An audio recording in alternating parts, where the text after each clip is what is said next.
الحمد للہ وحدہ والصلاة والسلام علی من لا نبی بعدہ۔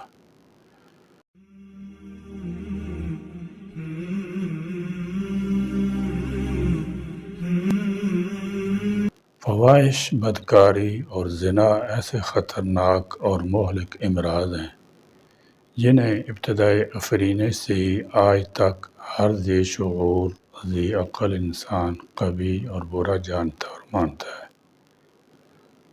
کون سلیم الفطرت انسان ہے جو برائیوں کو انسانیت کے ماتھے پر بدنما داغ نہیں سمجھتا؟ دنیا کا ہر مذہب، ہر دین اپنے پیروکاروں کو ان برائیوں سے نہ صرف دور رہنے کی تلقین کرتا ہے بلکہ انہیں دنیا سے ختم کرنے کے لیے اپنے اپنے مزاج کے مطابق مختلف طریقے بھی بناتا اور بتاتا ہے۔ اسلام ایک مکمل ضابطۂ حیات اور دین فطرت ہے۔ اسلام نے اپنے پیروکاروں کو ان برائیوں سے بچنے کے لیے نہ صرف یہ کہ ان سے دور رہنے کا حکم دیا ہے بلکہ ان برائیوں کے اسباب اور ذرائع کو بھی حرام قرار دے دیا ہے، اور یہی اسلام کا مزاج ہے کہ ہر بڑی برائی سے بچانے کے لیے اسلام نے اس کے ذرائع پر بھی پابندی لگا دی تاکہ انسان اس برائی اور گناہ کے قریب ہی نہ جا سکے۔ مثلاً اللہ تعالیٰ جل شانہ نے شرک کو حرام قرار دیا، بت پرستی کو ناقابل معافی جرم قرار دیا، تو اللہ تعالیٰ نے اس کے ذرائع و اسباب پر بھی کڑی پابندی لگائی۔ طلوع آفتاب، غروب آفتاب اور نصف النہار کے اوقات آفتاب کے پجاری کی پرستش کی تھے، اس لیے اسلام نے ان اوقات میں نماز پڑھنے پر پابندی عائد کر دی تاکہ مشرکین کے ساتھ مشابہت نہ ہو جائے اور یہ مشابہت شرک میں مبتلا ہونے کا سبب نہ بن جائے۔ اسی طرح تصویر سازی اور نبیوں ولیوں کے مجسموں پر بھی پابندی لگا دی۔ نیز اسلام نے جب شراب نوشی کو حرام قرار دیا تو اس کے تمام اسباب و ذرائع مثلا شراب بیچنا، خریدنا، کسی کو دینا بھی حرام قرار دیا، اس لیے کہ شراب کی خرید و فروخت اس گناہ عظیم میں ابتلا کا سبب بن سکتا ہے۔ شریعت اسلامی نے سود کو حرام قرار دیا تو ہر ایسے معاملے کو بھی ممنوع قرار دیا جس میں سودی معاملات کی نوبت آتی ہو۔ زنا اور بدکاری کو بھی انہی چیزوں پر قیاس کر لیجئے۔ زنا اور بدکاری حرام ہیں ہی، اسلام نے ان کے قریبی اسباب اور ذرائع کو بھی حرام قرار دیا ہے۔ چنانچہ کسی اجنبی عورت پر شہوت کی نظر ڈالنے کو آنکھوں کا زنا قرار دیا، اس عورت کا کلام سننے کو کانوں کا زنا قرار دیا، اس کے چھونے کو ہاتھوں کا اور اس کی طرف جانے کو پاؤں کا زنا قرار دیا۔ انہی جرائم سے بچانے کے لیے شریعت نے پردہ کے احکام نازل فرمائے۔ حکم اول، خواتین کو حکم ہے کسی غیر محرم جن سے شریعت نے پردہ ضروری قرار دیا ہے، اگر اس سے ضرورتاً گفتگو کرنی پڑے تو نرم و نازک لہجہ اختیار کرنے کی بجائے باتکلف لہجہ اختیار کریں، اس لیے کہ جس طرح چال ڈال اور رفتار کا انداز باعث ملان ہوتا ہے، ایسے ہی انداز گفتار بھی باعث ملان ہوتا ہے۔ عورت کے لہجہ میں فطرتاً نرمی اور جاذبیت پائی جاتی ہے، اس لیے عورتوں کو خصوصیت کے ساتھ لہجہ بدل کر کھردرے لہجے میں بات کرنے کا حکم فرمایا گیا ہے تاکہ کسی بد باطن کے دل میں بے تکلفی پیدا کرنے کا روگ پیدا ہی نہ ہو سکے۔ حکم دوم، خواتین اپنے گھروں میں ہی رہیں، بلا ضرورت شرعیہ گھر سے نہ نکلا کریں، اگر شرعی ضرورتوں کے تحت نکلنا ضروری بھی ہو تو پردہ کا اہتمام کیا جائے۔ آیت وقرن فی بیوتکن کے سیاق سے معلوم ہوتا ہے کہ بلا ضرورت پردہ کے ساتھ بھی عورت کے گھر سے نکلنا مناسب نہیں۔ حکم سوم، ولا تبرجن تبرج الجاہلیہ، کہ زمانہ جاہلیت کے سماج و رواج کی طرح بے پردہ ہو کر مت پھرو۔ زمانہ جاہلیت سے مراد بعثت نبی صلی اللہ تعالی علیہ وسلم سے قبل کا زمانہ ہے۔ اس زمانے میں خواتین بلا تکلف اور بلا جھجک بازاروں، گلی کوچوں، میلوں، تفریح گاہوں اور تقریبات میں بن سور کر اپنے حسن و جمال کو ظاہر کرتی ہوئی آتی جاتی تھی۔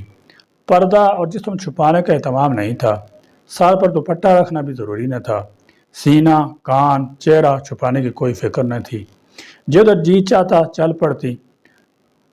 مردوں کی بھیڑ میں بلا جھجک گھس گئی، اپنے پرائے کی کوئی تمیز بھی نہ تھی۔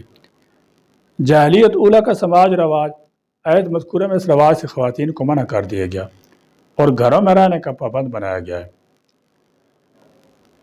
پردہ اور ستر کا فرق۔ دور جدید قدیم کے بعد حضرات نے چہرہ کو پردہ سے خارج قرار دیا ہے، لیکن دونوں کے نظریات اور خیالات میں واضح فرق ہے۔ جن قدیم علماء مفسرین نے چہرہ کو پردہ سے خارج قرار دیا ہے، انہوں نے فتنہ کی شرط نہ ہونے کے ساتھ مشروط کیا ہے، یعنی جب عورت کے چہرہ دیکھنے میں کسی قسم فتنہ کا اندیشہ نہ ہو تو چہرہ کا پردہ ضروری نہیں، اور اگر چہرہ کے کھول جانے میں فتنہ کا اندیشہ ہو، جیسے کہ دور حاضر میں فتنہ کا صرف اندیشہ ہی نہیں بلکہ یقین ہے، تو ان حالات میں ان علماء کے نزدیک بھی چہرہ کا پردہ لازمی ہے۔ بعیمہ محقق علماء نے ان حضرات کے دلائل کے مفصل جوابات دیے ہیں۔ البتہ دور حاضر کے بعد غیر محقق علماء جو بذات خود بڑے عالم اور اسکالر ہیں اور قرآن و سنت کسی استاد کامل سے پڑھے اور سمجھے بغیر محض اپنی تحقیق و مطالعہ سے سمجھنے کے دعوے دار ہیں، انہوں نے بھی چہرہ کو پردہ سے خارج قرار دیا ہے اور بطور دلیل فقہ کا مسئلہ 70 پیش کیا ہے کہ وہ نماز میں چہرہ اور 2 ہاتھ اور 2 قدم کپڑے سے باہر ہوں تو عورت کی نماز ہو جاتی ہے، لہذا معلوم ہوا کہ ان اعضاء کا شرعی پردہ نہیں ہے۔ ان حضرات کا یہ قیاس استدلال بالکل لغو ہے، اس لیے کہ ستر اور حجاب 2 الگ الگ مسئلے ہیں۔ شریعت میں ان کے احکام وجوب کی تاریخ جدا جدا ہے۔ پردہ کا وجوب سن 3 ہجری یا سن 5 ہجری میں ہوا، جبکہ اعضاء انسانی کے ستر اور ڈھانپنے کا حکم ابتدائے افرینش سے ہے۔ سیدنا آدم علیہ السلام نے شجر ممنوعہ کا استعمال کیا اور اللہ تعالیٰ نے ان کے جنت سے اخراج کا فیصلہ فرما دیا تو ان کے کپڑے اور لباس بھی اتار لیے۔ قرآن مجید میں ہے وَتَفِقَا يَخْصِفَانِ عَلَيْهِمَا مِنْ وَرَقِ الْجَنَّةِ۔ آدم ہوا اپنے آپ کو جنت کے درختوں کے پتوں سے ڈھانپنے لگے۔ معلوم ہوا کہ ستر کا حکم تو ہر شریعت میں رہا ہے، ہاں البتہ اعضاء مستورہ کی حدود میں اختلاف ہو سکتا ہے۔ ستر کا ڈھانپنا مرد عورت دونوں پر فرض ہے، جبکہ حجاب صرف اجنبی مردوں سے ہے۔ ستر کا ڈھانپنا مردوں اور عورتوں دونوں سے ضروری ہے۔ ستر کا ڈھانپنا خلوت میں بھی ضروری ہے۔ معلوم ہوا کہ ستر کے احکام پر پردہ کے احکام کو قیاس کرنا جائز نہیں۔ اس سے معلوم ہوا کہ اجنبی کے سامنے عورت پر چہرے کا پردہ لازم ہے، اور اجنبی سے مراد ہر وہ شخص ہے جس سے عورت کا نکاح ہو سکتا ہو، مثلا چچا زاد، پھوپھی زاد، ماموں زاد، خالہ زاد، بہنوئی، نندوئی، دیور وغیرہ۔ ان سب سے بھی چہرے کا پردہ کرنا چاہیے۔ اگر مشترکہ خاندانی رہائش ہو تو گھریلو امور انجام دیتے ہوئے بڑی چادر لے کر اس کا گھونگھٹ بنا لیا جائے تاکہ چہرے پر نگاہ نہ پڑے۔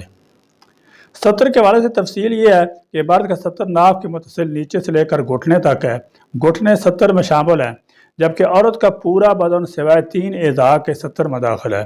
وہ 3 اعضاء یہ ہیں: نمبر 1 چہرہ، نمبر 2 دونوں ہتھیلیاں، نمبر 3 دونوں قدم۔ دور حاضر کے جدید تعلیم یافتہ طبقہ کے لیے بھی یہ حدیث قابل غور ہے، جو اپنی خواتین کو مخلوط مجالس تقریبات ملا حجاب لے جا کر محرموں سے مصافحہ کراتے ہیں۔